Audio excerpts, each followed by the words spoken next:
మనమందరము కూడా కొత్త సంవత్సరంలో దేవుని సన్నిధిలో ఈ ప్రారంభపు గడియల్లో మనం కూడుకుని ఉండటం అనేది చాలా సంతోషించదగ్గ విషయం. ప్రియులరా, పోయిన సంవత్సరము ఈ సంవత్సరం లాగానే పోయిన సంవత్సరం కూడా మీ మధ్యలో నేను ఇదే రోజున మీకు వాక్యాన్ని బోధించాను. అలాగనే 2023 సంవత్సరం కూడా ఇలాగనే మీకు వాక్యాన్ని నేను అందించాను. 3వ సంవత్సరము మరలా దేవుడి యొక్క మహాకృపను బట్టి, దేవుడిచ్చినటువంటి ఈ గొప్ప ఆధిక్యతను బట్టి దేవునికి స్తోత్రాలు చెల్లిస్తూ మరలా ఈ 3వ సంవత్సరం కూడా మీ మధ్యలో వాక్య భాగాన్ని పంచుకోవడానికి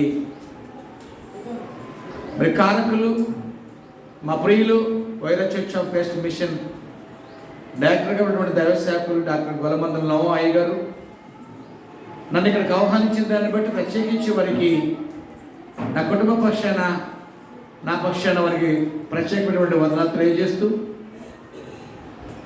కూడి వచ్చిన మీ అందరికీ మరొకసారి నూతన సంవత్సర శుభాకాంక్షలు మీ అందరికీ తెలియజేస్తూ, తల్లడ క్రీస్తు సంఘము నుంచి కూడా మీ అందరికీ శుభములు, వందనములు తెలియజేయచ్చు. ఈనాటి వర్త భాగంలో మనం ముందుకు సాగిపోదాం. ఈనాటి మన అంశము ప్రియులారా, నిన్ను నీవే పరీక్షించుకో. నిన్ను నీవే పరీక్షించుకో. క్రైస్తవ్యం అనేది ప్రియులారా, ఎవరో మనకు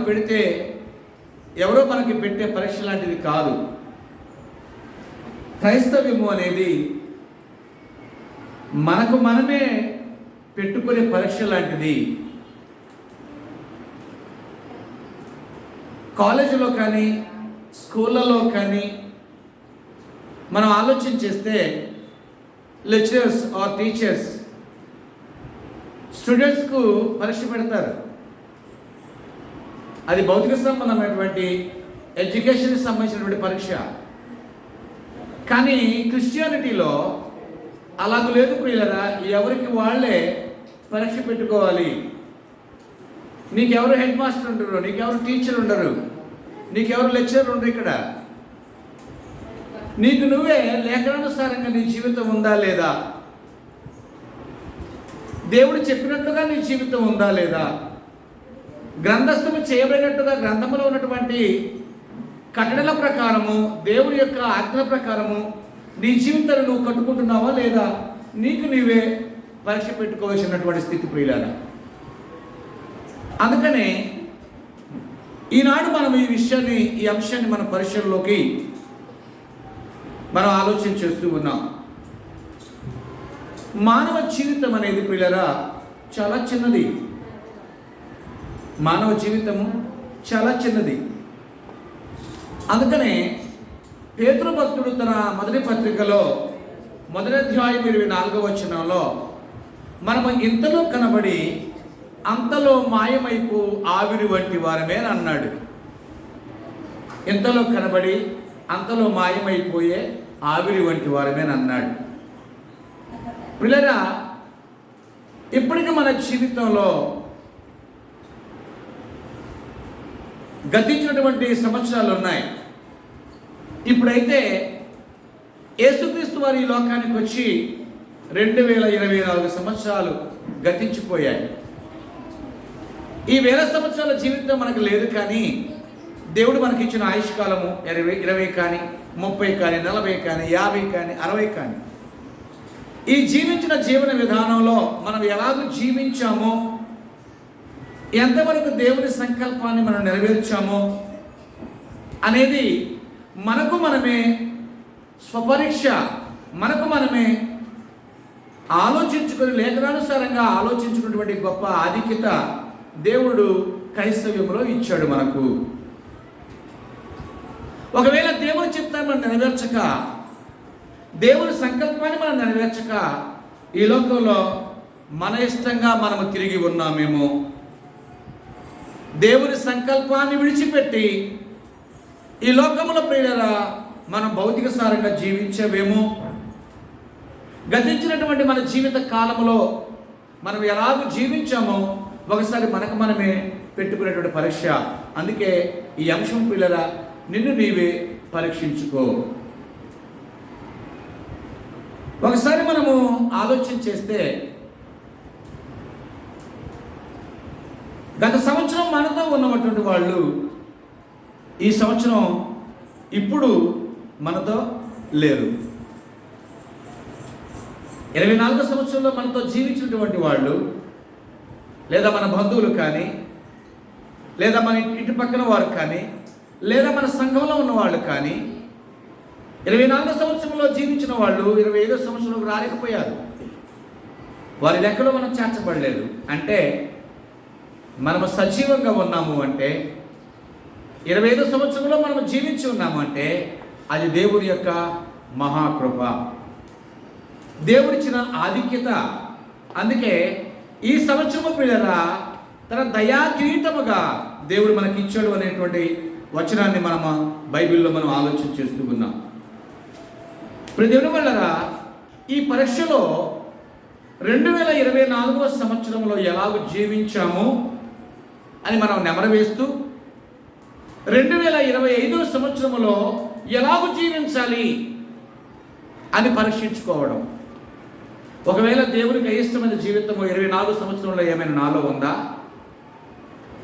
అలాంటప్పుడు నా శరీర బలహీనతలు ఏమై ఉన్నాయి? నేను ఎందుకు దేవునికి ఇష్టంగా ఈ 24 సంవత్సరంలో జీవించలేకపోయాను? ఇప్పుడు నేను జీవించాలంటే నా శరీరాన్ని సాధకం చేసుకోవాలి, దేవునికి ఇంకొంచెం దగ్గరగా నేను ప్రయాణించాలి, ఇంకొంచెం దగ్గరగా నేను జీవించాలి అనేటువంటి ఆలోచన చేయడమే ప్రియులారా నిన్ను నీవే పరీక్షించుకోవడం. ఒక గృహ నిర్మాణకుడు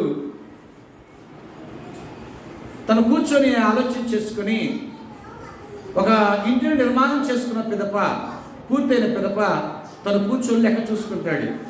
నేను అనుకున్న దానికన్నా ఎక్కువ ఖర్చు అయిందా? నేను ఇంకెక్కడెక్కడ లోపాలు చేశాను? ఎలా చేస్తే ఇది బాగుంటుంది, అందంగా ఈ ఇల్లు కట్టబడుతుంది అని కూర్చొని ఆలోచన చేసుకుంటాడు. అలాగునే ఒక విద్యార్థి, ఒక మెయిన్స్ పరీక్ష రాస్తున్నటువంటి ఒక విద్యార్థి, ఒక స్టూడెంట్ పిల్లరా, తను దాన్ని అటెంప్ట్ చేయడానికన్నా ముందుగా ఒక ప్రీ ఫైనల్ ఎగ్జామ్ రాసుకుంటాడు. రాసుకొని నేను మెయిన్స్లో క్వాలిఫై కాగలనా అని చెక్ చేసుకొని తన మార్క్స్ని ఇంకొంచెం ఆయన ప్రిపేర్ కావడానికి ప్లాన్ చేసుకుంటాడు. అలాగే క్రైస్తవ్యంలో కూడా ప్రియులారా 24వ సంవత్సరం మనం ఎలాగ జీవించాము, మనలో ఉన్న లోపములేంటి, మనలో ఉన్న బలహీనతలు ఏంటి, మనలో ఉన్నటువంటి అయిష్టత ఏంటి, దేవునికి మనలో ఉన్నటువంటి అయిష్టత ఏంటిని మనం ఆలోచన చేసుకొని 25వ సంవత్సరంలో దేవునికి దగ్గరగా జీవించే క్రమమే నిన్ను నీవే పరీక్షించుకునుట. అందుకనే అపోస్తలుడైన పౌలు తన పత్రిక మొదటి పత్రికలో 10వ అధ్యాయం మనం పరిశీలన చేసినట్లయితే, అపోస్తలుడైన పౌలు కొరింథీ సంఘానికి రాసినటువంటి మొదటి పత్రిక 10వ అధ్యాయం ప్రియులారా, 10వ అధ్యాయము 12వ వచనాన్ని మనం ఆలోచన చేసినప్పుడు, 10వ అధ్యాయము 12వ వచనాన్ని మనం చూసినప్పుడు, తాను నిలుచున్నానని తలంచుకున్నవాడు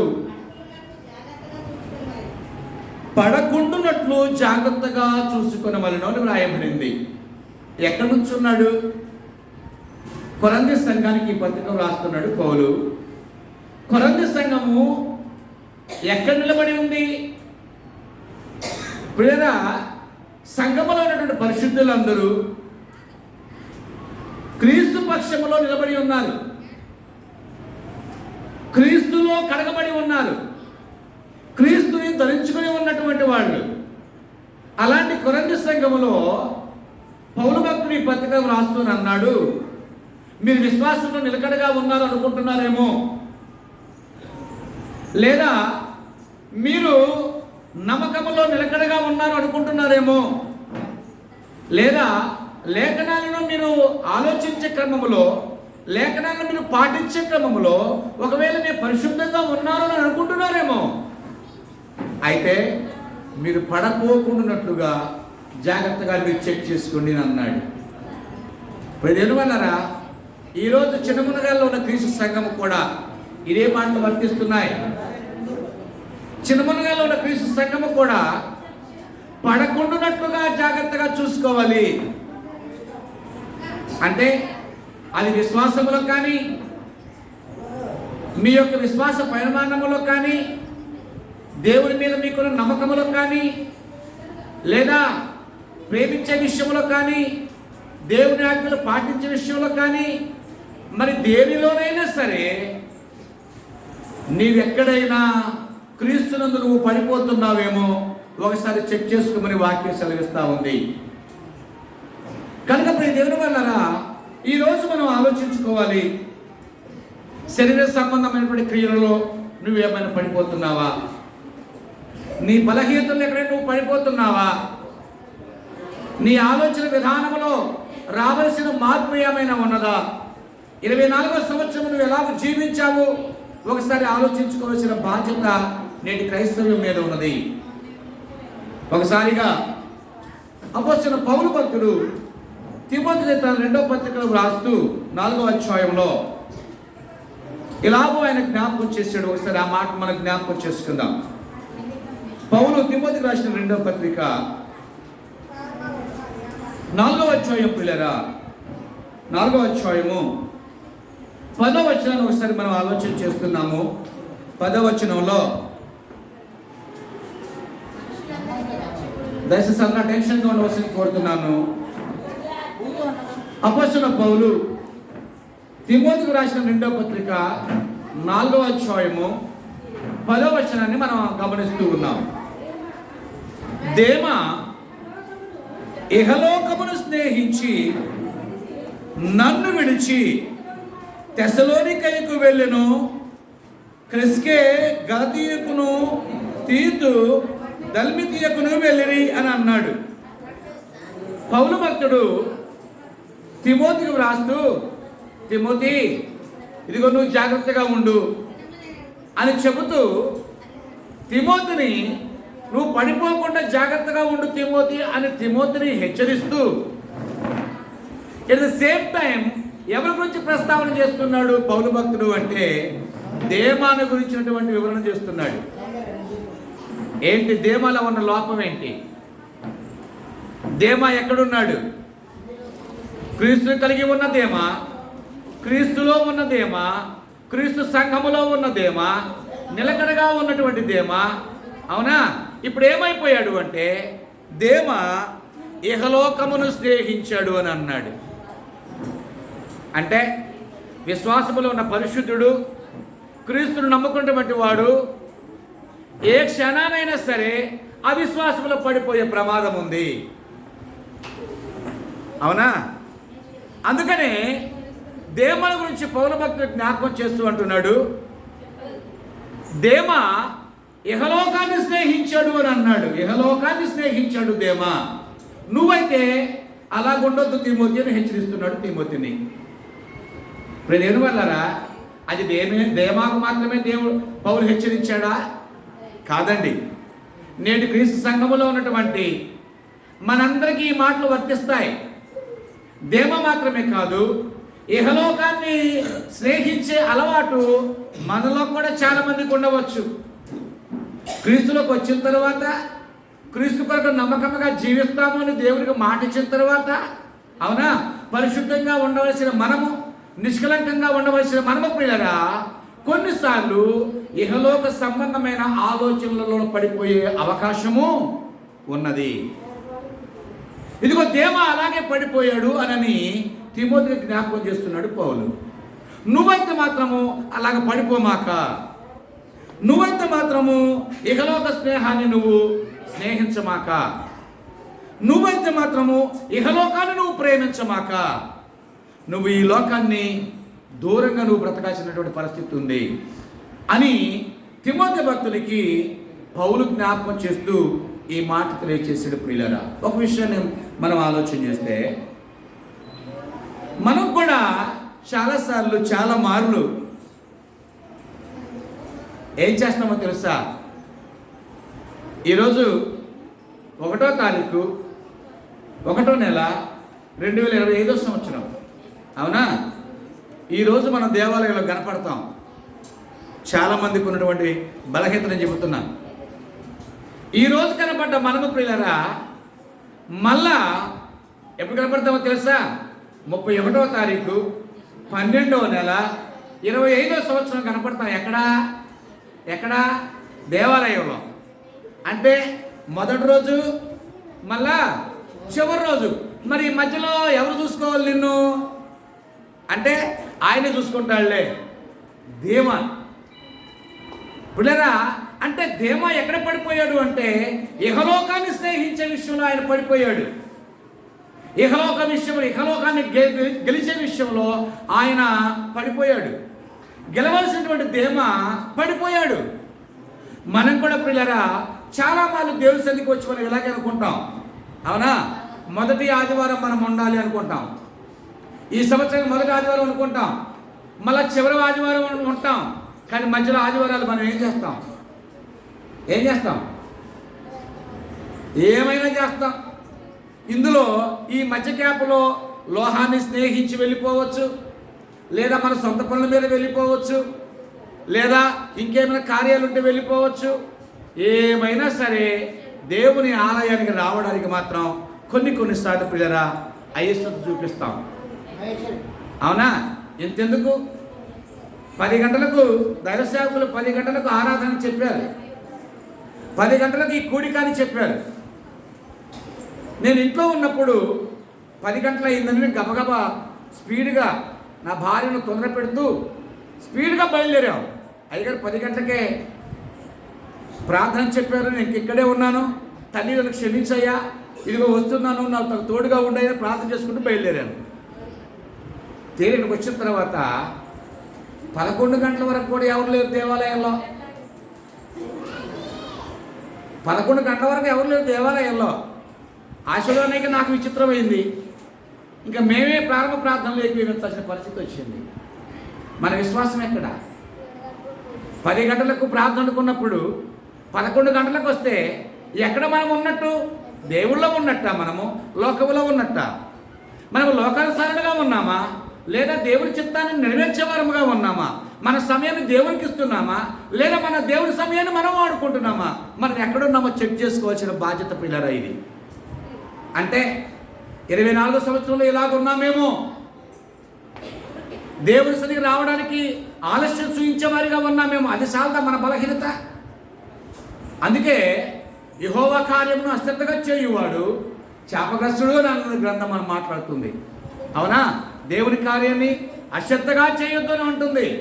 10 గంటలకు ప్రార్థనకున్నప్పుడు మనం ఏం చేయాలి? 9:55 ఉండాలి లోపల మనం. అప్పుడు నువ్వు శ్రద్ధగా చేసినట్టు, అప్పుడు నువ్వు దేవుడు అంటే భయభక్తులు నీ యందు ఉన్నట్టు, అవునా? నువ్వు 10:30కు వచ్చావు, 11 గంటలకు వచ్చావు అంటే నీలో ఏమీ లేదు. దేవుడు అంటే భయమును భక్తిని లేదు. ఇక్కడ కూర్చున్న వారిలో ఎవరికి అది లేదు. మనకి దేవుడు అంటే భయము భక్తి లేకపోతే మనము దేమా లాంటి వాళ్ళం కాదా? ఎవరినో చూసి మనం అనుకోవడం కాదు పిల్లరా. ఇదిగో దేమా లాంటి స్వభావము మనలోనే ఉంది, దేమా లాంటి క్యారెక్టర్ మనలోనే ఉంది. దేమా లోకాన్ని స్నేహించాడు, మనం కూడా పిల్లరా ఈ లోకాన్ని స్నేహించి దేవుని సమయాన్ని మనం గంట సేపు వాడుకుంటున్నాము. ప్రార్థన లేటుగా స్టార్ట్ అవుతుంది, లేటుగా ముగించేస్తాం, అది వేరే విషయం. కానీ అనుకున్న సమయం పిల్లరా దేవుడు ఇక్కడ 10 గంటలకు మనకు ప్రార్థన అన్నప్పుడు దేవుడికి అటెండ్ అవుతున్నాడు. యేసు ప్రభువు ఇక్కడికి వచ్చేస్తున్నాడు. ఎందుకంటే ఎక్కడైతే 2 లేక 3 నా నామలో కూడుకుంటారో వారి మధ్యలో నేను ఉంటాను అని అన్నాడు ఆయన ఇక్కడికి వస్తున్నాడు ఇన్ టైం. పరిశుద్ధాత్ముడు ఇక్కడ ఉన్నాడు ఇన్ టైం. వాళ్ళు 3 ఇక్కడ ఉన్నారు ఇన్ టైం. కానీ ఎవరు లేరు అంటే సంఘము లేదు ఇక్కడ. అంటే మనలో ఏమి లేదు. భయం అంటే భక్తి అనేది మనలో లేదు. పోవచ్చులే అనే ధీమా ఉంది. ధీమాలో బహుశా ఇదేముందేమో, దేమాలో కూడా ఇలాగే ఉందేమో, అందుకని లోకాన్ని ఆయన స్నేహించాడేమో. ఇలాంటి ప్రియుల అజాగ్రత్త, అశ్రద్ధ కనుక మనలో ఉన్నట్లయితే మనము కూడా లోకములో పడిపోయే ప్రమాదం ఉంది. కాబట్టి జాగ్రత్త.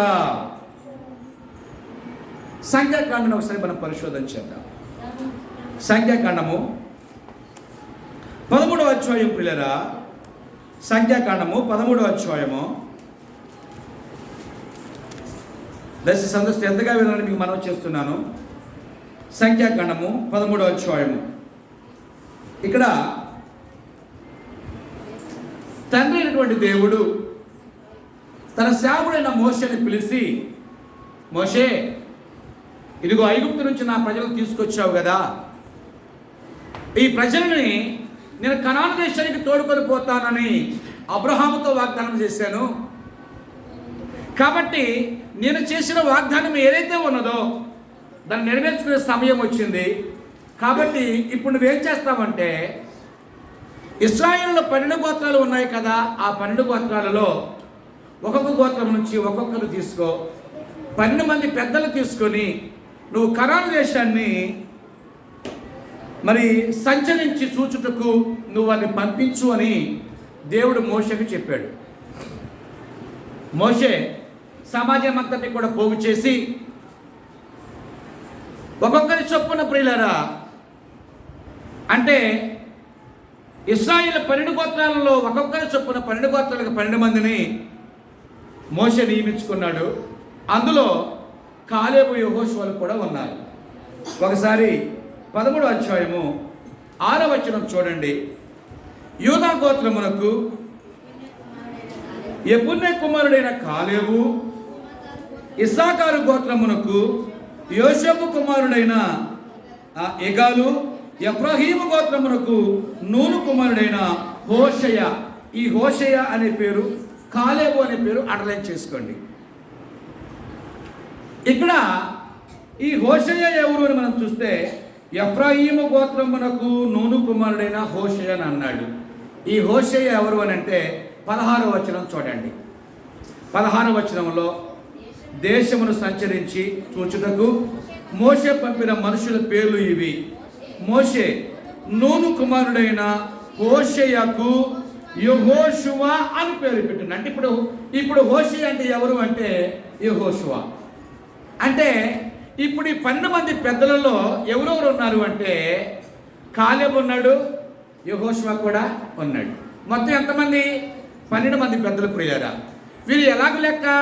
ఒక్కొక్క గోత్రము నుంచి ఒక్కొక్కరు లెక్క ప్రియులారా, అవునా?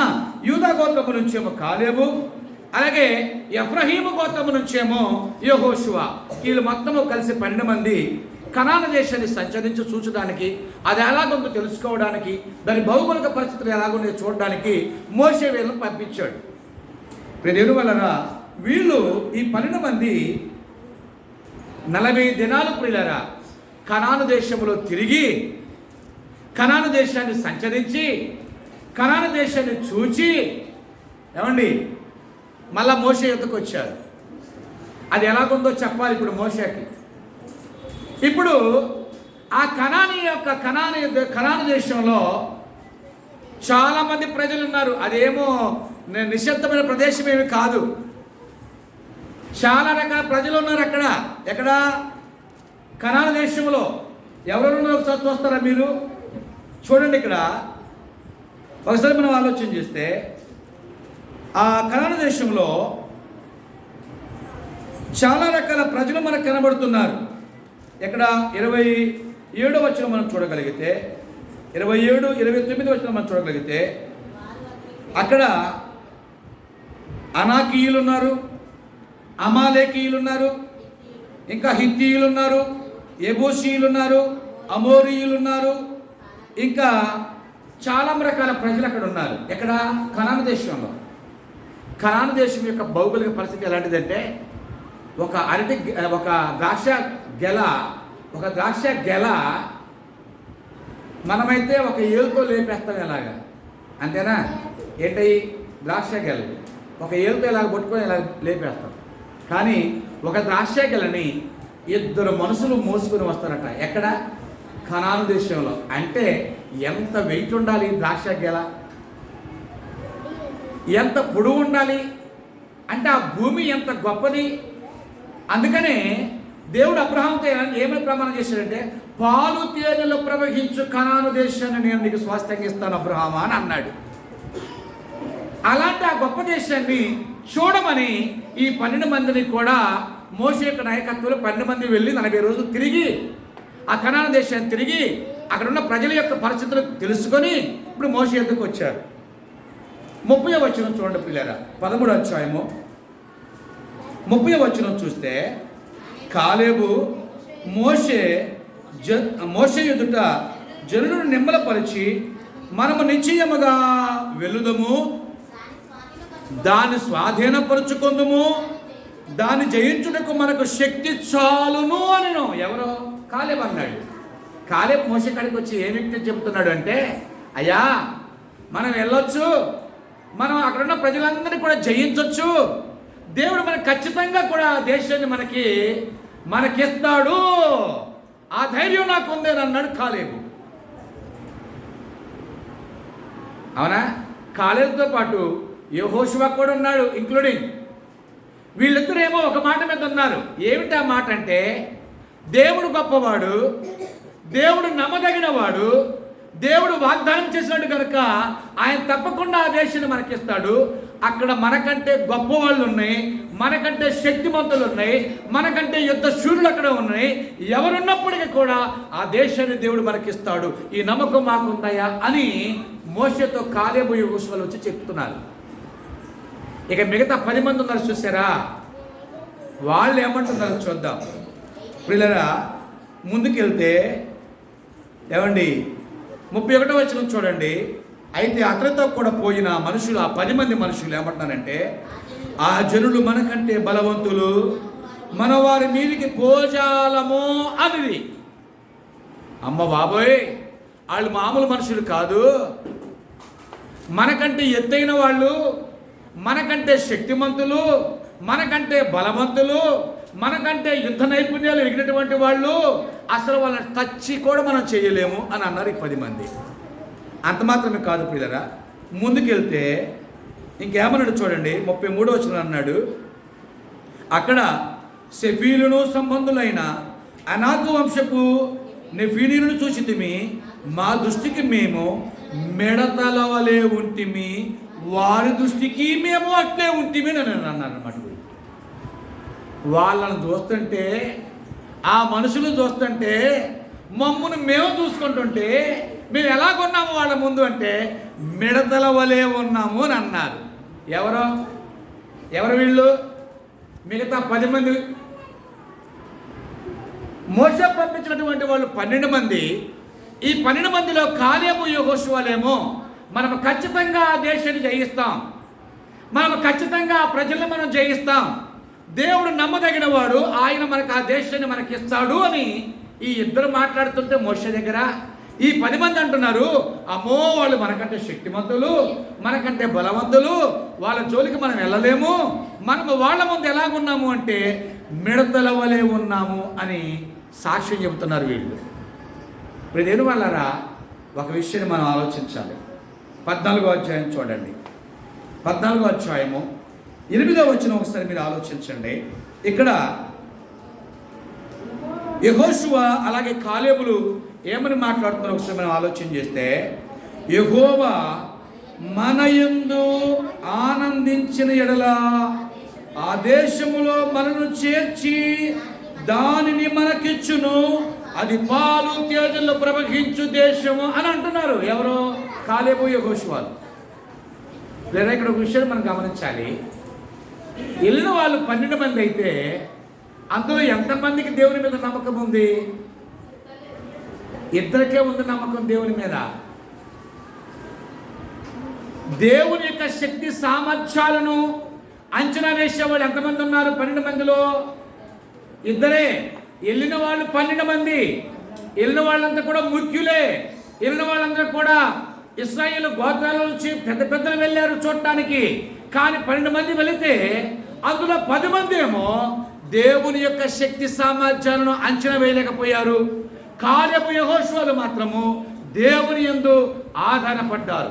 దేవుని మీదనే ఆధారపడ్డారు, దేవుని అందే నమ్మకం ఉంచారు.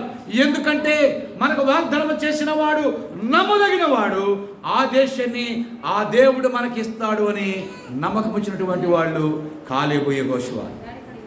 ఈ మాట మీకు ఎందుకు చెబుతున్నాను అంటే, మనము కూడా దేవుని ఎందుకు నిలబడ్డాం ప్రియులారా? క్రీస్తు సంఘములో మనమున్నాం, అవునా? క్రీస్తు సంఘములో ఉన్న వాడికే రక్షణ అని సత్యమును ఎరిగినటువంటి గుంపులో మనమున్నాం. మనము ప్రియులారా, ఇదిగో ఈ 10 మంది లాంటి స్వభావం ఏమైనా మనలో ఉందేమో చెక్ చేసుకోవాలి. ఎదుటివారిని చూసి భయపడే తత్వం, ఎదుటివారిని చూసి జడిసే తత్వం.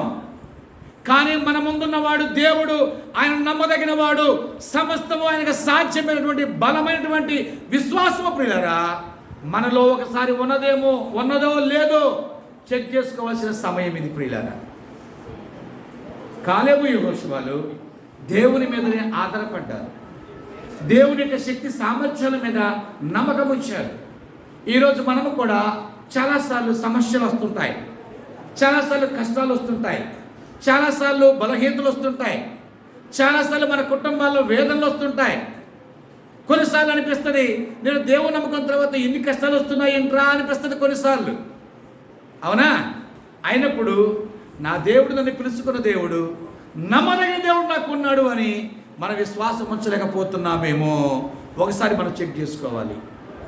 అవిశ్వాసంలో మనం పడిపోతున్నామేమో ఒకసారి చెక్ చేసుకోవాలి.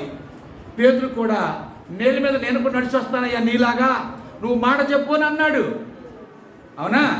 యేసు ప్రభు రమ్మని చెప్పాడు, నేల మీద నడుస్తున్నాడు పేతురు. గాలిని సముద్రాన్ని చూసి భయపడిపోయాడు, అప్పుడు మునిగిపోతున్నాడు. ప్రభువా నన్ను రక్షించయ్యని కేకలు వేస్తున్నాడు. అలాంటి అవిశ్వాసము ప్రియులారా మనలో ఏమైనా ఉన్నదేమో. 24వ సంవత్సరంలో ఒకవేళ మన అవిశ్వాసంతో జీవించావేమో, 25వ సంవత్సరంలో దాన్ని సరిచేసుకోవలసిన బాధ్యత, దాన్ని పరీక్షించుకోవలసిన బాధ్యత, మన విశ్వాస పరిమాణం ఎంత ఉన్నదో, దేవుని మీద ఎంతగా మనం ఆధారపడుతున్నామో అనే విషయాలు మనం పరీక్షించుకోవాల్సిన అవసరత మనకున్నది. దేవుని వల్లరా మరొక విషయం మనం ఆలోచన చేస్తే, రాజుల మొదటి గ్రంథాన్ని పరిశోధన చేద్దాం.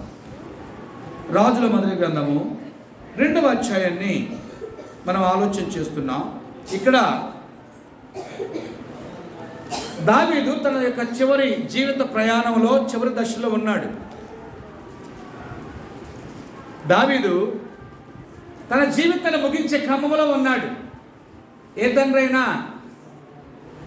తన చివరి గడియల్లో తన కుమారుని పిలిచి బుద్ధులు నేర్పిస్తూ ఉంటారు. నాన్న ఇలాగ జీవించాలరా, ఇదిగో నేను ఇలాగ పడిపోయాను, నీవు మాత్రం అలా పడిపోవద్దు, నీవు మాత్రం జాగ్రత్తగా ఉండు అని తన కుమారుని పిలిచి గద్దిస్తూ ఉంటారు, కొన్ని హెచ్చరికలు చేస్తూ ఉంటారు. మంచి తండ్రి అయితే ఏమండి? అయితే దావీదు కూడా ఇక్కడ అలాగే తన కుమారుడైన సొలొమోనుని పిలిచి, కుమారుడా నువ్వు జాగ్రత్తగా జీవించాలి, దేవుని సన్నిధిలో నీ నడత జాగ్రత్తగా ఉండాలి అని చెబుతున్నాడు. ఒకసారి ఆ లేఖనాలను మీకు పరిచయం చేస్తాను చూడండి. 2వ అధ్యాయము మొదటి నుంచి మనం ఆలోచన చేద్దాం. 2వ అధ్యాయము మొదటి నుంచి వెళ్దాం. దావీదునకు మరణకాలము సమీపింపగా అతడు తన కుమారుడైన సొలొమోనుకు ఇలాగూ ఆజ్ఞ ఇచ్చెను, లోకులందరూ పోవలసిన మార్గము నేను పోవచ్చున్నాను, కాబట్టి నీవు ధైర్యము తెచ్చుకొని నిబ్బరము కలిగి నీ దేవుడైన యెహోవా అప్పగించిన దానిని కాపాడి ఆయన మార్గములను అనుసరించిన ఎడల నీవు ఏ పని పూనుకొనినను ఎక్కడ తిరిగినను అన్నిటిలో వివేకముగా నడుచుకుందు అని చెప్తున్నాడు. ఏమండి? ఏ తండ్రి అయినా తను పోయే సమయంలో తన కుమారుని పిలిచి ఇలాంటి మాట చెప్తాడా? ఏ తండ్రి అయినా ఉన్నాడా?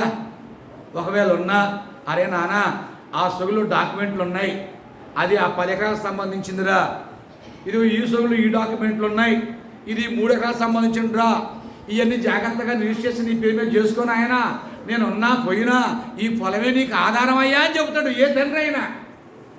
ఆస్తుల గురించి చెప్తాడు లెక్క. కానీ దావీదు అంత సంపాదించినా, రాజ్యం అంతా సంపాదించినా రాజ్యం గురించి మాట్లాడటం వల్ల దావీదు దేని గురించి మాట్లాడుతున్నాడు అంటే, నీవు దేవుని సన్నిధిలో నీ నడత ఎలాగుండాలో చెబుతున్నాడు. ఎందుకో తెలుసా? తను అంతగా దీవించబడ్డానికి కారణము ఆ నడతే ప్రియులారా. అందుకే దావీదుని చివరికి దేవుడు ఏమన్నాడు తెలుసా? నా హృదయానుసారుడు అని అన్నాడు దావీదు గురించి. నా ఇష్టానుసారుడు అని అన్నాడు దావీదుని గురించి. నా ఉద్దేశములన్నీ కూడా నెరవేర్చువాడు అని అన్నాడు దావీదు గురించి. అందుకే దావీదు దీవించబడ్డాడు. ఆ దీవించబడిన దావీదు మళ్ళీ ఏం చెబుతున్నాడు తన కుమారుడు సొలొమోనుని పిలిచి అంటే, మళ్ళీ చదువుకున్నప్పుడు 2వ అధ్యాయము ఈ మొదటి వచనములో, లోకులందరూ పోవలసినటువంటి మార్గమున నేను పోవచ్చున్నాను, నా గురించి నువ్వు ఏడవలసిన పనిలే. అంటే అర్థం ఏంటి? అందరూ పోయే మార్గంలో నేను కూడా పోతున్నా. నువ్వు నా గురించి దిగులు పడాల్సిన అవసరం లేదు, నా గురించి బాధపడాల్సిన అవసరం లేదు, నా గురించి ఏడవలసిన అవసరం అంతకన్నా లేదు. అవునా? దావీదు తన కుమారుడు మరణించే సమయంలో దావీదు ఏడ్చాడు. మరణించిన తర్వాత మాత్రం ఎలాగున్నాడు? మరణించినాక ఎలాగున్నాడు? శుభ్రంగా స్నానం చేసి హ్యాపీగా భోజనం చేసుకొని హ్యాపీగా ఆ కార్యక్రమం చేసేసాడు. అంటే చనిపోయిన తర్వాత ఏడాల్సిన పని దావీదుకి లేదు. ఆయన ఎరిగాడు ఆ విషయాన్ని. అందుకని ఏమంటున్నాడు అంటే, లోకులందరూ పోవలసినటువంటి మార్గములో నేను కూడా పోతున్నాను, నువ్వు బాధపడాల్సిన అవసరం లేదు. ఏమండి, నువ్వేం చేయాలో తెలుసా? నేను పోయిన తర్వాత నువ్వు ఎలాగుండాలో తెలుసా? నీ నడత ఎలాగుండాలో తెలుసా? 3వ వచనం అన్నాడు, నీ దేవుడైన యెహోవా అప్పగించిన దానిని ఏం చేయాలి? కాపాడాలి అని అన్నాడు. నీ దేవుడైన యెహోవా నీకు అప్పగించిన దానిని నువ్వేం చేయాలి?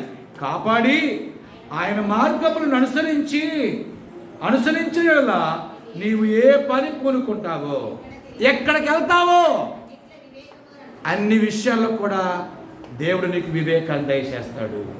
ఏం చేస్తే యెహోవా నీకు అప్పగించిన దాని విషయంలో నువ్వు జాగ్రత్తగా ఉంటే, ఇంకా ఆయన మార్గమును నువ్వు అనుసరిస్తే.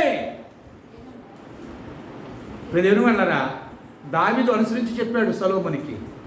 సొలొమోను అనుసరించాడా? మరి సొలొమోను అనుసరించాడా?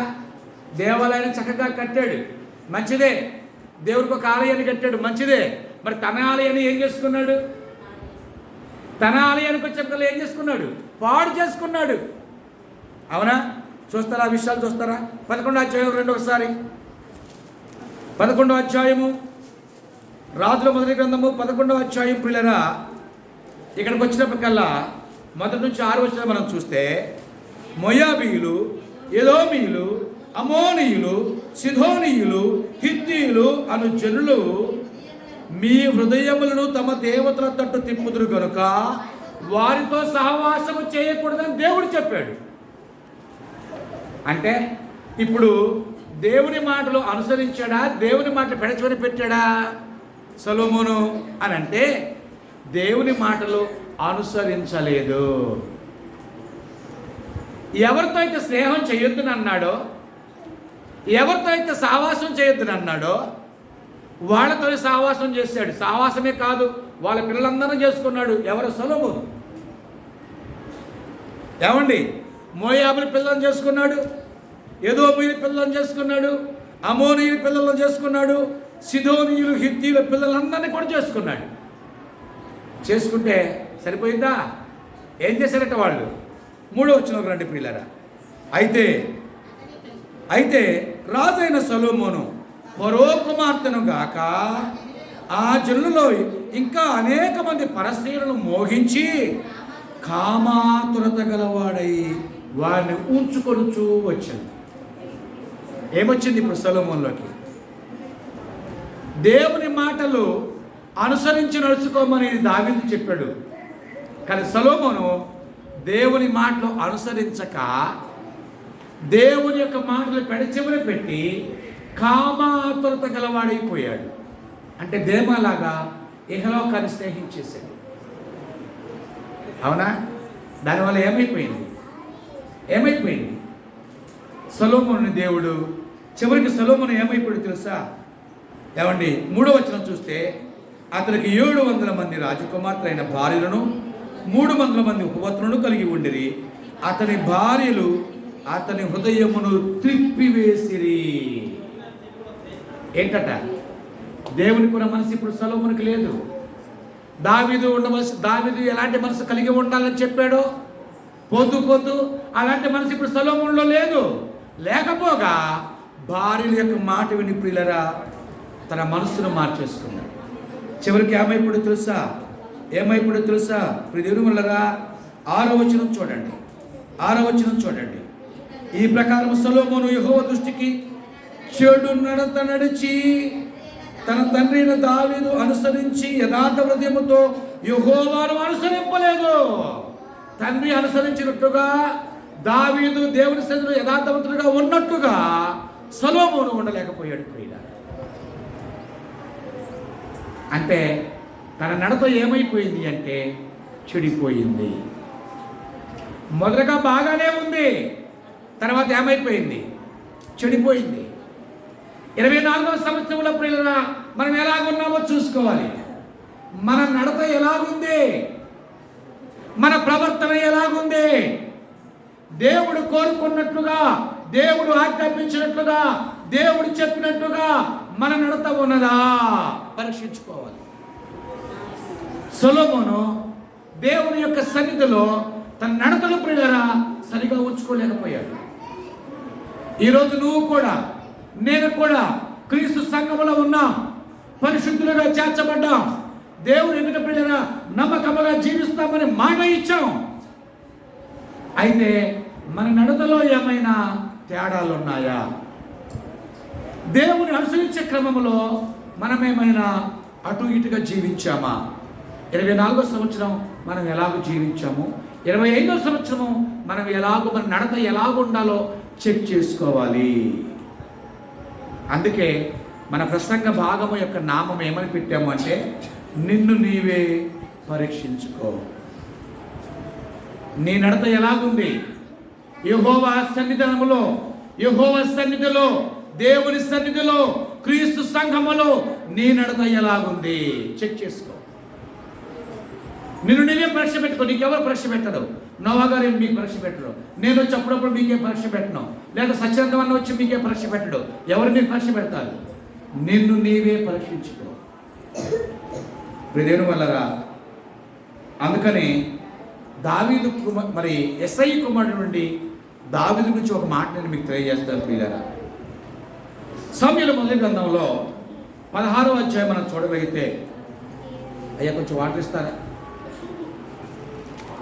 సమూయేలు మొదటి గ్రంథము 16వ అధ్యాయం. ఇక్కడ మనం చాలాసార్లు దావీదు గురించి మాట్లాడుకుంటూ అంటుంటాం. ఏమనంటే దేవుడు గొర్రెల కాపురం తీసుకెళ్ళి సింహాసనం మీద కూర్చోబెట్టాడు అని చెబుతూ ఉంటాం. దావీదు విషయంలో మనం మాట్లాడుతూ గొర్రెల కాపురం తీసుకెళ్ళి దావీదుని సింహాసనం మీద కూర్చోబెట్టాడు దేవుడు అంటుంటాం. ఊరికి కూర్చోబెట్టాడు దేవుడు సింహాసనం మీద దావీదుని? ఒకసారి మనం ఆలోచన చేస్తే, ఇప్పుడు సమూయేలు దేవుడు చెప్పాడు ఇశ్రాయేలు ప్రజలకు సౌలు రాజుగా ఉన్న కాలం ఇది. ఇప్పుడు దేవుని వలన సౌలు యొక్క నడత దేవుని సన్నిధిలో క్రమంగా లేదు. దేవుడు చెప్పి ఆజ్ఞాపించింది ఒకటి, సౌలు చేసేది మరొకటి. అందుచేత దేవుడు సొలొమోనును దించాలి అనుకున్నాడు. అంతకుముందు సౌలు గార్దబాలు కాసేవాడు. గార్దబాలు అంటే గాడిదలు కాసే సౌల్ని దేవుడు సింహాసనం ఎక్కించాడు. అంటే కింద నుంచి లేపేవాడు కూడా దేవుడే, మళ్ళీ పైన ఉన్నవాడిని దించేవాడు కూడా దేవుడే. ఇప్పుడు పైకి ఎక్కిన తర్వాత సౌలుకి ఏమైందంటే పొగరు వచ్చేసింది ప్రియులారా. దేవుని మాటలు సరిగా పాటించడం లేదు.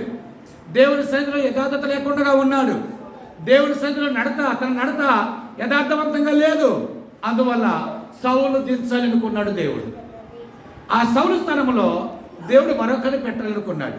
కాబట్టి ఇప్పుడు సమూయేలుతో దేవుడు మాట్లాడుతున్నాడు. సమూయేలా, నువ్వు యెషయి ఇంటికి వెళ్ళు, యెషయి వద్దకు వెళ్ళు, నువ్వు అతని కుమారులలో ఒకరిని నేను రాజుగా ఎన్నుకుంటానని అన్నాడు దేవుడు. ఇప్పుడు సమూయేలు ఎస్ఐ యొద్దకు వెళ్ళాడు. ఎస్ఐకి 7 కుమారులు ఉన్నారు. ఎంతమంది? 7.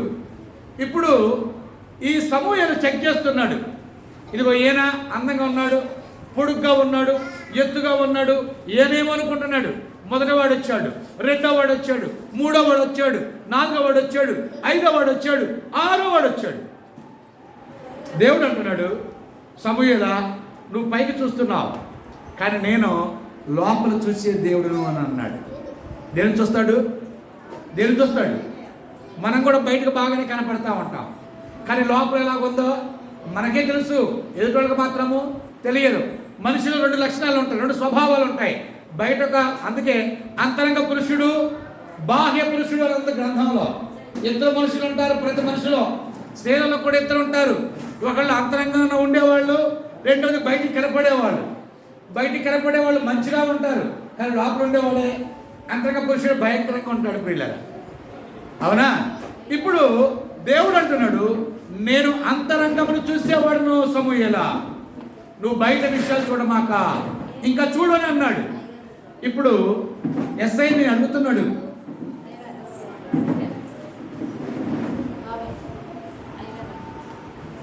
పిల్లరా ఎస్ఐ అడుగుతున్నాడు సమూయేలు, ఇంకా నీకు కుమారులు లేరా? అప్పుడు ఎస్ఐ అంటున్నాడు, ఉన్నాడయ్యా చివరి వాడు. మరి వాడేడి? వాడి పెద్ద లెక్కలో ఉన్నోడే కాదయ్యా, ఆడి పెద్ద లెక్కలో లేడు. ఏం చేస్తాడు వాడు? గొర్రెలు కాసుకుంటాడు. పిల్లరా లెక్కలో లేనటువంటి వాడు దావీదు. పో ఆయన పిలుచుకురా. ఇప్పుడు పిలుచుకొచ్చాడు. చూద్దాం ఒకసారి 16వ అధ్యాయము 11, 12 వచనాలు చూసుకుందాం పిల్లరా. 16వ అధ్యాయము 11, 12 వచనాలు చూసుకుంటున్నా. నీ కుమారులందరూ ఇక్కడ ఉన్నారా అని ఎస్ఐని అడుగగా అతడు, ఇంకను కడసారి వాడున్నాడు, అయితే వాడు గొర్రెలు కాయిచున్నాడు అని చెప్పాడు. 6 చూపించాడు. ఇప్పుడు ఇంకా సమయం అడుగుతున్నాడు, ఇక లేరా? ఈ 6 కూడా క్వాలిఫైడ్, నాట్ క్వాలిఫైడ్. ఎక్కడ? దేవుని సన్నిధిలో ఈ 6 కూడా నాట్ క్వాలిఫైడ్.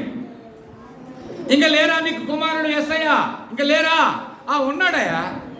ఏడాడు. వాడు ఎక్కడో గొర్రెలు కాసుకున్నాడు. ఆడిదికయ్యా ఏం చేస్తున్నాడు? గొర్రెలు కాసుకుంటున్నాడు. అవునా? తీసుకురా, మళ్ళీ చదువుకున్నాం. ఇంకను కడసారి వాడు ఉన్నాడు, అయితే వాడు గొర్రెలు కాయిచున్నాడు అని చెప్పాను. అందుకు సమూయేలు, నీవు వాడిని పిలిపించుము, అతడిక్కడికి వచ్చే వరకు మనము కూర్చుందామని ఎస్ఐతో చెప్పగా అతడు వారిని పిలిపించి లోపలికి తోడుకుని వచ్చాను. అతడు ఎర్రని వాడును, చక్కని నేతము గలవాడును, చూచుటకు సుందరమైన ఉండెను. అతడు రాగానే, ఇక చూడండి, అతడు లోపలికి రాగానే దేవుడు ఏమంటున్నాడు చూడండి. ఎవరిని బట్టి? దావీదుని బట్టి. 6 చూసిన దేవుడు, 6 చూశాడు సమూయేలు. అతనేమో అనుకున్నాడు సమూయేలు. కానీ దేవుడు 6 మాత్రం లక్ష్య పెట్టలేదు. కానీ ఇప్పుడు 7వ వాడు వచ్చాడు, వాళ్ళ గొర్రెలు కాసుకునేవాడు, ఆయన దావీదు. ఇప్పుడు ఆ దావీదు లోపల రాగానే దేవుడే ఏమంటున్నాడో చూడండి ఒకసారి. రైట్, ఇప్పుడు మనం చూస్తున్నాము. రైట్, అతడు రాగానే, నేను కోరుకున్నవాడు ఇతడే, నీవు లేచి వారిని అభిషేకించుమని యెహోవా సెలవీయగా. దేవుడు అంటున్నాడు, ఎంత చక్కని మాట. నేను కోరుకున్నవాడు ఇతడే. నేను కోరుకున్నవాడు, అండర్లైన్ చేసుకోండి, నేను కోరుకున్నవాడు ఇతడే. పిల్లరా, దావీదును కోరుకున్న దేవుడు, దావీదు అంతరంగాన్ని చూసిన దేవుడు, నా ఇష్టానుసారుడు అని చెప్పినటువంటి దేవుడు దావీదును చూడగానే నేను కోరుకున్నవాడు ఇతడే అని అన్నాడు. 25వ సంవత్సరంలో మనం వచ్చాం పిల్లరా. ఈ 25వ సంవత్సరంలో నేను కోరుకున్న వాళ్ళు వీళ్ళే అని మన గురించి దేవుడు సాక్ష్యం చెప్పగాలి. నేను కోరుకున్న వాళ్ళు ఇదిగో ప్రియాంక, నేను కోరుకున్నవాడు ఇదిగో దావీదు, నేను కోరుకున్న వాళ్ళు ఇదిగో ఎస్ఐ గారు, నేను కోరుకున్నటువంటి వాళ్ళు ఇదిగో ఈయనే సౌలు. ఎవరు చెప్పాలి ఈ మాట? ఎవరు చెప్పాలి? దేవుడు చెప్పాలి. ఎవరి గురించి? ఎవరి గురించి? నీ గురించి, నా గురించి, మనందరి గురించి. ఈ 25వ సంవత్సరంలో దేవుడు చెప్పాలి, వీళ్ళు నా ప్రజలు, నేను కోరుకున్న వాళ్ళు అని చెప్పాలి. ఎవరు? దేవుడు. చెప్పగలడా దేవుడు? మన గురించి దేవుడు చెప్పగలడా? చెప్పాలా వద్దా? ఇంతగా చెప్పాలనుకుంటున్నారా వద్దనుకుంటున్నారా? 25 సంవత్సరంలోనైనా చెప్పాలనుకుంటున్నారా వద్దనుకుంటున్నారా? ఎవరు మాట్లాడరేంటండి? మీకు డౌట్గానే ఉందా? చెబితే బాగుండేదే, చెప్పకుండా ఉంటే బాగుండేదే, ఇప్పుడే చెబితే ఏం బాగుంటుంది అనుకుంటున్నారా దేవుడు? మరి 26వ సంవత్సరంలో మనం ఉంటామో ఉండమో తెలియదు. 25 సంపూర్ణంగా ఉంటామేమో, చివరి వరకు ఉంటామో ఉండమో తెలియదు. మరి ఏం చేయాలి? మనం ఏం చేయాలి? ఉన్న 4 రోజులైన ప్రియులారా, ఏమండి, ఒక మల్లెపువ్వు గురించి మనం ఆలోచిస్తే, అందుకే దేవుడు పువ్వుల గురించి ఆలోచించు అని అన్నాడు. ఒక పువ్వును ఆలోచిస్తే ఎంతకాలం ఉంటుందని భూమి మీద? ఒక రోజు. అవునండి. మా అయితే నువ్వు ఫ్రిడ్జ్లో పెట్టుకుంటే ఒక 2-3 రోజులు ఉంటుంది. కానీ అది పూసినప్పుడు పిల్లలు తన పరిమళాన్ని ఏం చేస్తుంది? వెదజల్లుతుంది. తన పరిమళాన్ని వెదజల్లుతుంది. ఎనుమలరా, దయాతీతముగా దేవుడు 25 సంవత్సరం మనకి ఇచ్చాడు. ఇది ఆయన దయ. మన మీద ఆయన ఉంచిన దయ. ఈ 25 సంవత్సరం మనం ఉన్నాం. ఆయన దయ వల్ల పొందుకున్న 25 సంవత్సరంలో ఉన్న మనము ప్రియులరా, ఆయన కోరుకున్న వాడుగా మనం ఉండకపోతే ఎందుకు మన జీవితం చెప్పండి? నేను కోరుకున్నవాడు ఇతడని దావీదు గురించి మాట్లాడిన దేవుడు రేపు నిన్ను చూసి, నన్ను చూసి, ఈ చినమునగాల క్రీస్తు సంఘాన్ని చూసి, నేను కోరుకున్న నా ప్రజలు వీళ్ళే అని చెప్పాలి. చెప్పాలంటే ఏం చేయాలి? నువ్వేం చేయాలి? నీ నడత ఎలాగుందో నువ్వు చెక్ చేసుకో. నిన్నెవడు చెక్ చేయడం? నిన్ను నువ్వే చెక్ చేసుకోవాలి. దావీదును కోరుకున్నటువంటి దేవుడు ఇదిగో నన్ను కూడా కోరుకోవాలి. రోషం ఉన్నటువంటి ఏ క్రైస్తవుడైనా, రోషం ఉన్న ఏ క్రైస్తవురాలైనా, ఇది మీరు ఆలోచించ ఛాలెంజ్ తీసుకోవాలి. ఈ సంవత్సరం ఇది ఒక ఛాలెంజ్. 25 సంవత్సరం ఇది ఒక ఛాలెంజ్. దేవుడు దావీదును మాత్రమే కాదు, ఇదిగో నన్ను చూసి కూడా, ఎస్, నన్ను కూడా దేవుడు ఇష్టపడాలి, నన్ను కూడా ఆ దేవుడే కోరుకోవాలి. దావీదును కోరుకున్న దేవుడు నన్ను కూడా కోరుకోవాలి ఈ సంవత్సరం అనేటువంటి ఒక ఛాలెంజ్ పిల్లరా మనలో పుట్టాలి. ఇది రోషమున్న ఏ క్రైస్తవుడైనా ఇది వింటే ఇది రావాలి పిల్లరా. ఇది క్రైస్తవ్యం అంటే. ఇది క్రైస్తవ్యం అంటే. మనం చదువుకుంటూ పోతాం, దావీదును కోరుకున్నాళ్లే దేవుడు, సమూయేలును కోరుకున్నాళ్లే దేవుడు. ఇది కాదు. ఆయన కోరుకున్నాడు, ఓకే, మరి నిన్నెప్పుడు కోరుకుంటాడు? నువ్వెప్పుడు అలాగుంటావు? చెక్ చేసుకునే కాలం ప్రియులారా. ప్రారంభపు దినములో మనం ఉన్నాం. 25వ సంవత్సరము మొదటి రోజులో మనం ఉన్నాం. ఈ రోజునే మనం డిసైడ్ చేసుకోవాలి మనం ఎలాగున్నామో చెక్ చేసుకోవాలి. చెక్ చేసుకొని మనలో ఏమైనా చెడు ప్రవర్తన ఉంటే, మనలో ఏమైనా శరీర కార్యాలు ఉంటే, మనలో లోక సంబంధమైన ఆలోచన ఉంటే దాన్ని ఇప్పుడే మనం తొలగించుకొని మార్పు చెందవలసిన అవసరం పిల్లరా మనకుంది. అపోస్తలుడైన పౌలు ఫిలోమోను రాసిన పత్రికను ఒకసారి మనం పరిచయం చేసుకుందాం. పౌలు ఫిలోమోను రాసిన పత్రికలో మొదటి ఒక అధ్యాయం ఉందో పిల్లలు. ఇక్కడ ఫిలోమోను గురించి, ఫిలోమోనుకు పౌలు ఈ పత్రికను రాస్తూ మొదటి అధ్యాయము అంటే ఒకటో అధ్యాయం ఉంది, 10వ వచనం ఒకసారి మనం చూడగలిగితే,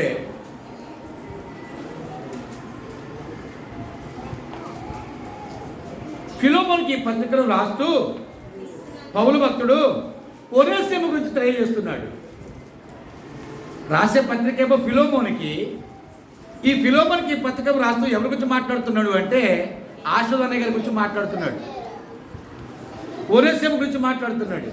ఇక్కడ ఒనేసిము విషయం కాడ నీ పేరు పెట్టుకో, నా పేరు పెట్టుకో, మనందరం పేర్లు పెట్టుకోవాలి. ఇప్పుడు ఇక్కడ ఈ 10వ వచనం చదువుకున్నప్పుడు కదా ఏమంటున్నాడు చూద్దాం. 8, 9, 10 కంబైన్డ్గా ఉన్నాయి. కావున యుక్తమైన దాని గురించి నీకు ఆజ్ఞాపించుటకు క్రీస్తునందు నాకు బహుధైర్యం కలిగి ఉన్నను, వృద్ధుడను. నేను ఇప్పుడు ముసలివాడిని అయిపోయాను. ఎవరంటున్నారు ఈ మాటలో? పౌలు అంటున్నాడు, నేను ఇప్పుడు వృద్ధుడిని అయిపోయాను, చాలా ధైర్యం నాకుంది, కానీ నా శరీరం మాత్రం నాకు సహకరించడం లేదు. అవునా? ఇప్పుడు క్రీస్తు యేసునందు ఖైదీగా ఉన్న పౌలను నేను ప్రేమను బట్టి వేడుకొనుట మరి మంచిదనుకొని నా బంధకములో నేను కనిన నా కుమారుడగు ఒనేసీము కోసము నిన్ను వేడుకొనుచున్నాను అని అన్నాడు. ఒనేసీము కోసము నిన్ను వేడుకొనుచున్నాను, ఒనేసీము కోసము నిన్ను వేడుకొనుచున్నాను. ఏంటట? కారణం ఏంటి? నా ప్రాణము వంటి వాడైన 11వ వచనం చూస్తే, అతడు మునుపు నీకు నిష్ప్రయోజనమైన వాడే. ఒనేసిముతో అంటున్నాడు, ఇదే ఫిలోమోన్తో అంటున్నాడు, ఫిలోమోనా, ఒనేసిము నీకు పోయిన సంవత్సరము నీకు ప్రయోజనమైన వారు, నిష్ప్రయోజనమైనటువంటి వాడు, కానీ ఈ సంవత్సరము ఇప్పుడైతే నీకును నాకును ప్రయోజనకరమైన వాడుగా ఉన్నాడు అని అన్నాడు. నా ప్రాణమునకు సైతం తన ప్రాణాన్ని ఇవ్వడానికి సిద్ధంగా ఉన్నాడు అని అన్నాడు. పిల్లరా, మునుపైతే అతడు నీకు నిష్ప్రయోజనకరముగా ఉన్నాడు, ఇప్పుడైతే నీకును నాకును ప్రయోజనకరముగా ఉన్నాడు. ఎవరు? ఒనేసిము. మునుపు ప్రియులరా మనము దేవునికి ప్రయోజనకరముగా ఉండకపోవచ్చు 24వ సంవత్సరంలో. ఈ 25వ సంవత్సరంలో దేవునికి, సంఘానికి, సంఘ కాపురికి ఇప్పుడు ఎలాగుండాలి? నువ్వు ఎలాగుండాలి? ప్రయోజనకరముగా ఉండాలి. ఒనేసిము అలాగా ఉన్నాడు. మరి నువ్వెలాగున్నావు? ఒనేసిము ఫిలోమోనుకు, పౌలుకు ఆయన ఎలాగున్నాడట? ప్రయోజనకరమైన వాడుగా ఉన్నాడు. మునుపు ఆయనలో ఆ క్యారెక్టర్ లేదు. ఇప్పుడు తన క్యారెక్టర్ చేంజ్ చేసుకున్నాడు, తన నడత మార్చుకున్నాడు, దేవుని కొరకు బతకడం నేర్చుకున్నాడు.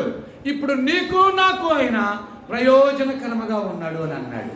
ఇప్పుడు దేవుని వల్లరా 2024 సంవత్సరం పిల్లరా గతించిపోయింది. దేవుని సన్నిధిలో ఎలాగో జీవించామో మనం చూసుకుంటే మనకు అర్థమైపోతుంది. మనం సేవకు నిష్ప్రయోజనకరముగా ఉండి ఉండవచ్చు, దేవునికి నిష్ప్రయోజనకరముగా ఉండి ఉండవచ్చు, క్రీస్తు సంఘానికి నిష్ప్రయోజనకరముగా ఉండి ఉండవచ్చు, క్రీస్తుకు నిష్ప్రయోజనకరముగా ఉండి ఉండవచ్చు. కానీ ఈ సంవత్సరం అయితే క్రీస్తుకి, సంఘానికి, క్రీస్తుకు, దేవుని సేవకునికి, క్రీస్తుకు, క్రీస్తు పరిచర్యకు నీవు ఎలాగుండాలి అంటే ప్రయోజనకారకుడుగా నువ్వు ఉండాలి. ఇది కోరుకుంటున్నాడు. ఇది ఒనేసిములో పౌలు చూశాడు ఈ విషయాన్ని. కనుక పిల్లరా, నీవు ఒనేసిములాగా నీ క్యారెక్టర్ని మార్చుకోగలవా? ఒనేసిములాగా నీ నడత నువ్వు మార్చుకోగలవా? ఒకసారి నువ్వు ఆలోచించుకో. నీ సేవకుని విషయంలో నువ్వు ప్రయోజనకరముగా నీ సేవకుని నువ్వు ఉన్నావా? చెక్ చేసుకో. నువ్వు సంఘములో క్రీస్తుకు ప్రయోజనకరముగా ఉన్నావా? దేవునికి ప్రయోజనకరముగా నువ్వు ఉన్నావా? సేవకు ప్రయోజనకరముగా ఉన్నావా? సేవ విషయంలో నువ్వు ఉపయోగపడుతున్నావా? లేదా సేవ అంటే నువ్వు భయపడుతున్నావా? ప్రార్థన అంటే నువ్వు భయపడుతున్నావా? దేవునికి ఇష్టడుగా ఉన్నావా? నువ్వు చెక్ చేసుకో. చివరిగా ఒక మాట చెప్పి ముగించేస్తున్నాం పిల్లలు. మనం ఆలోచన చేస్తే ఎపఫ్రోదితు గురించి పోయిన వారంలో దైవ సేవకులు శ్రీనయ్య గారు మనకు జ్ఞాపకం చేశారు. ఒక మాట నేను టచ్ చేసి మీకు ఆ విషయం జ్ఞాపకం చేస్తాను. అపోస్తలుడైన పౌలు ఫిలిప్పీ సంఘానికి రాసిన పత్రిక 2వ అధ్యాయం. అపోస్తలుడైన పౌలు ఫిలిప్పీ సంఘానికి రాసిన పత్రిక 2వ అధ్యాయము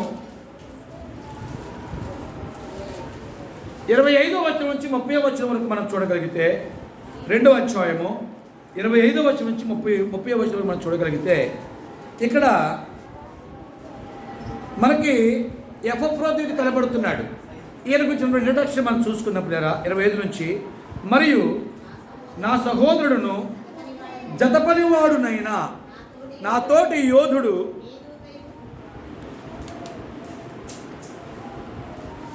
యోధుడు, మీ దూతయు నా అవసరమునకు ఉపచరించిన వాడునైనా ఎపఫ్రోదితును మీ యొద్దకు పంపుట అగత్యమని అనుకొంటిని.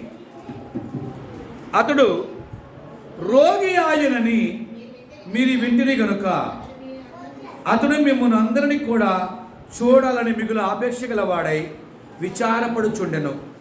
నిజముగా అతడు రోగి అయి చావునకు సిద్ధముగా ఉండును గాని దేవుడు అతనిని కనికరించును. అతని మాత్రమే కాక నాకు దుఃఖము మీద దుఃఖము కలుగుకుండుకై నన్నును కనికరించును. కాబట్టి మీరు అతన్ని చూసి మరలా సంతోషించు నిమిత్తము, నాకున్న దుఃఖము తగ్గు నిమిత్తము